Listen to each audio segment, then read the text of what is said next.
At dumago po tayo para sa bago sa mga banal. Ang sabi po ni Apostol Pablo sa 1 Corinthians 16:1 and 2. Ganito pa sinasabi. Ngayon tungkol sa ambagan sa mga banal, ikaw hindi naman inyong gaya ng inutos ko sa mga iglesia ng Galatia.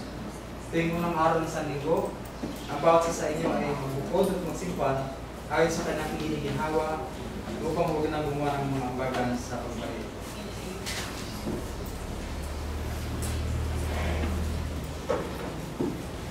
Awitin po natin page 68.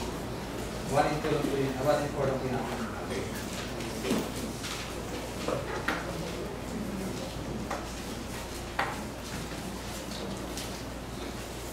When upon life's billows you are tempest-tossed. Ready? Sing.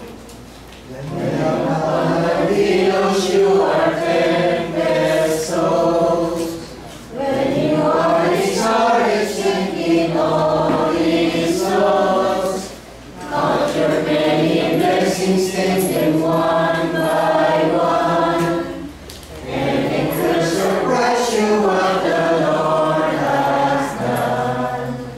Count your blessings, take them one by one. Count your blessings, see what God has done. Count your blessings, name them one by one. Count your many blessings, see what God has done. So only a conflict, whether great or small, do not be discouraged, God is over all. Count your many blessings, angels will attend. Help and comfort give you to your door He sent. Count your blessings, name them one by one. Count your blessings, see what God has done. Count your blessings, name them one by one. Count your many blessings, see what God has done. Tayo po lahat ay huling manalangin. Dakilang Diyos na magpangyarihan sa lahat. Sa pagkakataon na ito ay muli kami tumatas ng tinig sa lahat ng biyaya at pagpala. Kaya patuloy namin pinagpapasalamat ito sa iyo ng lubos. Panginoon, salamat sa mga salaping ito na patuloy mo pinagkakaloob.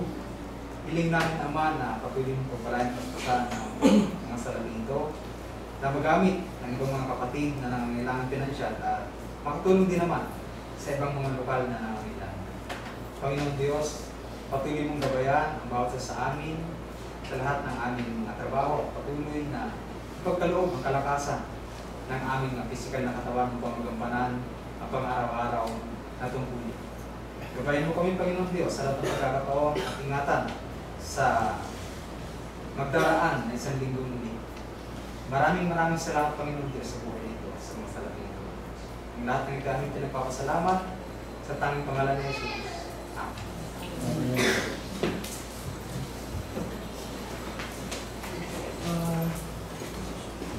Nasa dakot po tayo ng balitaan, baka may nais po kayo ibalita, yung mga gagawin kayo mga pagtitipon o ano pa man po. At sige po kapatid. Nanganak na po si ate. Sino po? CS po siya. 1 AM. 1 AM pa lang kasi mo.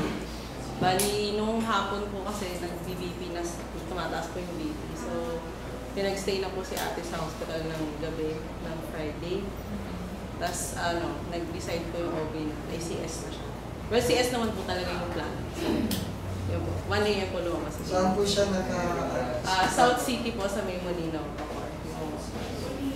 South City Medical. Opo, sa Danghal.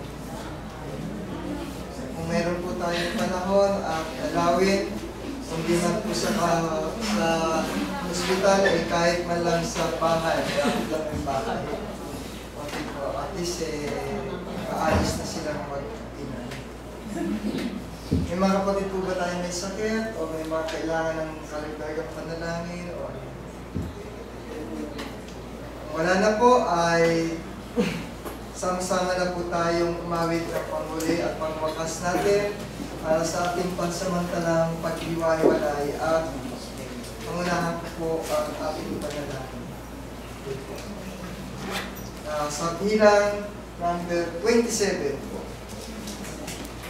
Be with me, Lord. Ito ang napakasarap ng namin na awitin upang tayo ay mawala ang mga takot sa ating buhay. Okay, number 27.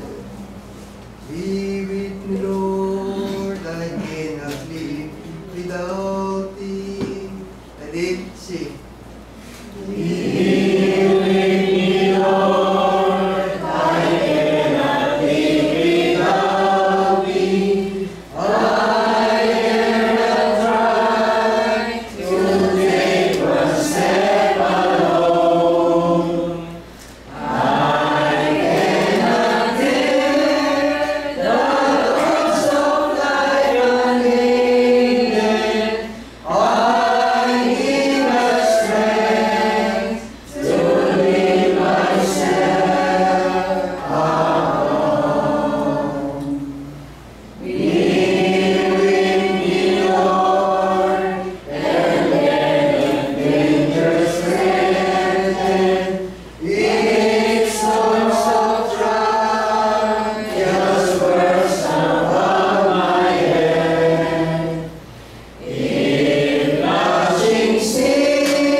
Sama-sama po tayo manalangin. O dakilang Ama na lubhang mangpangyarihan sa lahat, ang bawat isa po sa umagang ito, Panginoon, ay nagpapasalamat at binigay mo ang pagkakataon sa bawat isa sa amin na kami ay mag-aralan, mag-awitan, manalangin, sumamba sa Espiritu at sa katotohanan. Panginoon, pinasasalamatan namin ang bawat isa, ang buhay na tinataglay ng bawat isa sa amin, ang mga biyaya, ang kapayapaan na mayroon ang bawat isa sa amin. Kung kaya't patuloy kaming humihingi, Panginoon, ng kapatawaran sa aming mga pagkukulang, sa aming mga kasalanan, at sa mga bagay na nagagawa namin, Panginoon, hindi kalugod-lugod sa iyong harapan. Salamat, Ama, at patuloy na inaalis mo ang takot sa aming mga puso't isipan, dahil naniniwala ang bawat isa sa amin na ikaw ang aming tunay na Panginoon na dapat naming pagtiwalayan, sambahin at asahan na ikaw ang magkakaloob sa amin ng maayos at ng buhay na pinangako mo, buhay na walang hanggan. Panginoon, hinihiling namin na aming mga kapatid na may mga sakit at may mga iba't ibang suliraning dinadala, kung kaya ang Panginoon na sila ay manlamig, bagkos ay dalhin mo sa sa tahanan ito upang aming makasama sa mga susunod na pagtitipon.